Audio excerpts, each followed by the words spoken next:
Hello friends, welcome to this month's bullet journal setup. My name is Christina. This month's design isn't as bright and colorful as the last 2 months.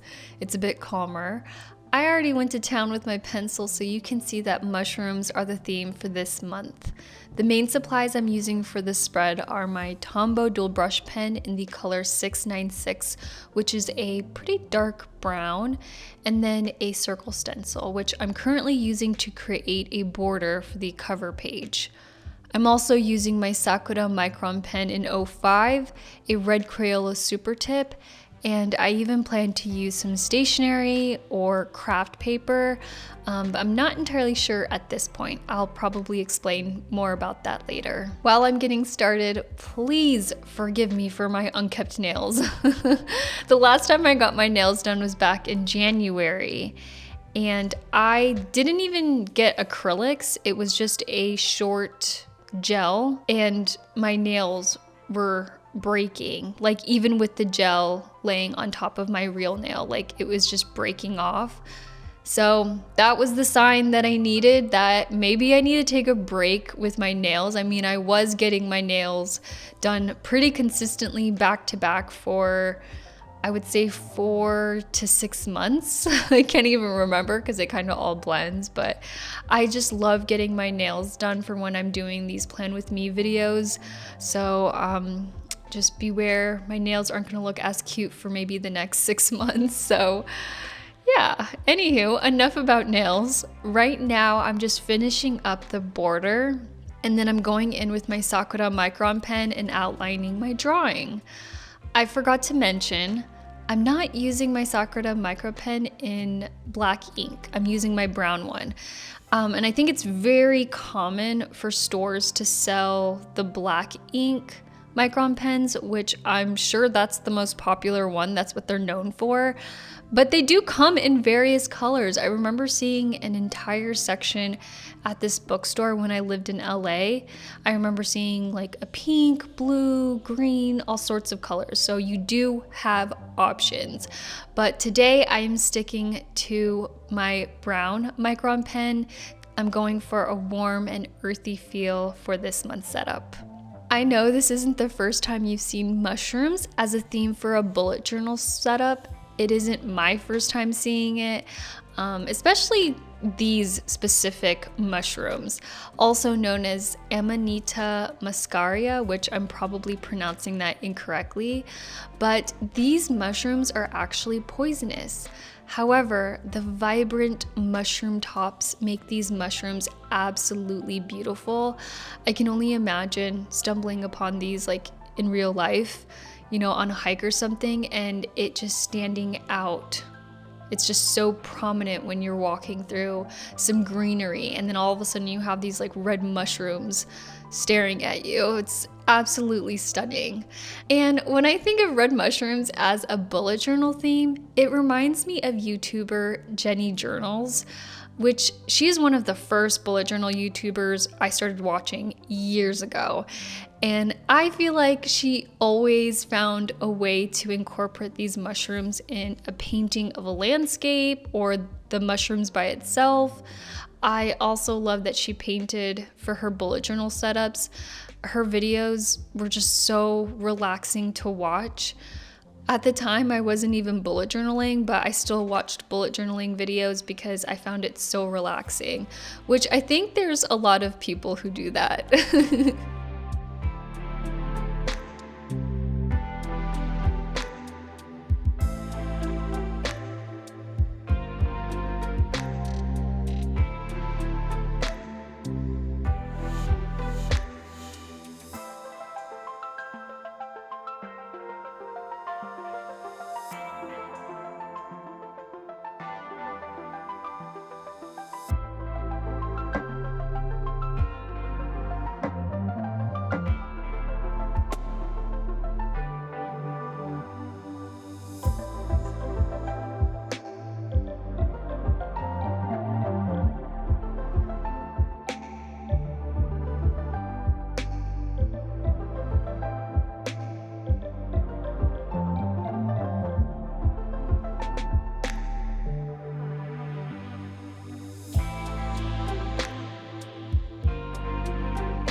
While working on the quote page, I again didn't use my stencil for the lettering. I'm seriously on a roll here because this is now the third month in a row where I didn't rely on my stencil. I remember last year I had a goal of getting better at hand lettering, and that just never happened.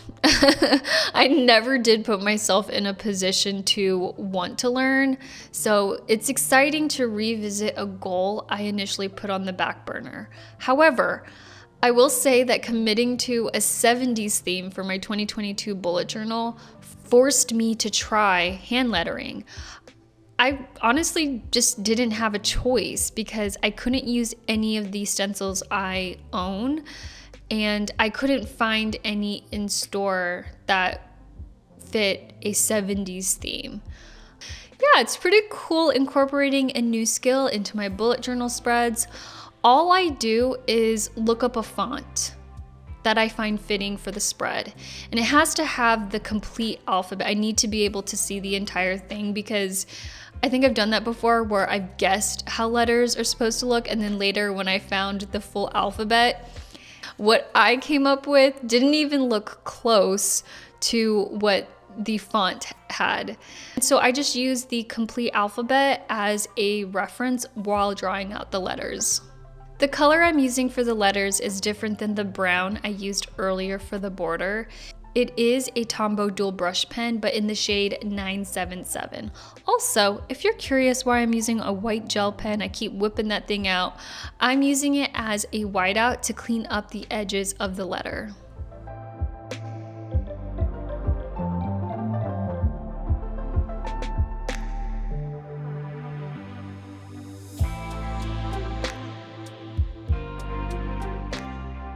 Next, I'm pulling out some stationery pieces to add to the quote page. This stationery is floral pressed specialty paper from a stationery company called Bitter Melon Stationery. I just love that name, Bitter Melon Stationery. These specialty papers, it's handmade, so each sheet is different and unique. So you'll notice some sheets have flowers and clovers, just a bunch of greenery, but I'm trying to find something that works with this month's theme. I've narrowed it down to the sheets that have tiny green leaves. I think these would be perfect because it adds another pop of color and texture to the spread, and while sticking to that warm and earthy theme. I think I'm gonna use the bigger sheets. I'm gonna save the smaller ones for scrapbooking, but the plan is to tear pieces to place in the corner of the quote page to cover some of that dead space. The paper itself is pretty thick, so I kind of had a hard time tearing it and keeping a consistent tear, if that makes any sense. If it's, not like if I'm not tearing it consistently and the tear isn't looking, I guess, straight or somewhat straight, the tear can look pretty jagged. But whenever that did happen, I just kept tearing it to try to make it look like a straight edge, or I just used my scissors. But yeah, I think it looks pretty good. Also, because I'm tearing the stationery apart, there's a chance the tiny green leaves won't stay in place. So instead of throwing those away, I plan on gluing that to the page.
The following 2 pages are for my calendar overview. I'm writing in calligraphy at the top and then adding a doodle of a mushroom in the bottom right-hand corner of the page.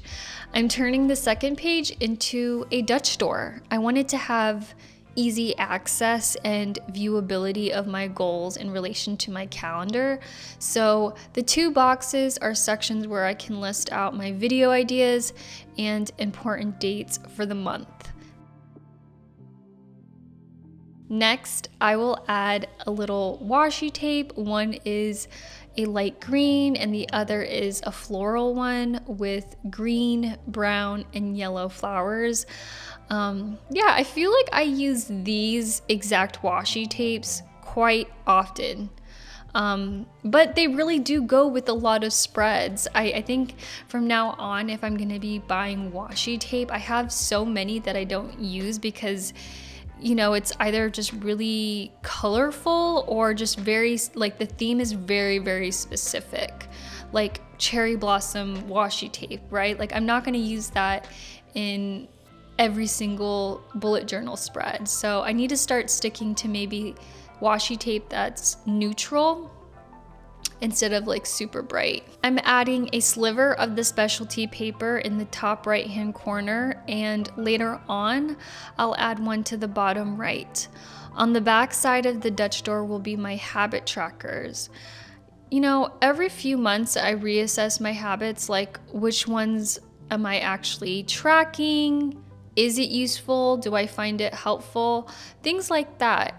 So this month I changed it up. I went from tracking 12 down to 6 this month.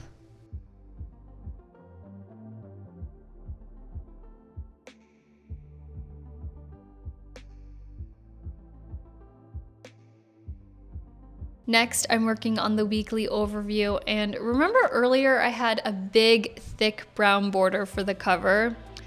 I'm creating that again for the weekly setup, therefore there will be a total of 7 boxes for each day of the week. As you can see, the first box in the top left of the page will be decorative, so I'm placing a monthly overview and a couple of doodles.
Now it is time for the flip through. If you've been watching my videos for quite some time, I've been posting consistently for the last 2 to 3 years.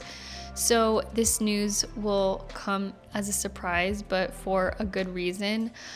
I won't be posting any long form videos on YouTube next month for health reasons. However, I will still post shorts on YouTube and reels on Instagram occasionally. I feel like March is gonna go by so fast, so I'll reconvene in April with hopefully 2 videos a week. I hope you all enjoyed this video. I will still be active in the YouTube community section and on Instagram, so please say hello if you see a post. I can't wait to see you all again in April. Bye!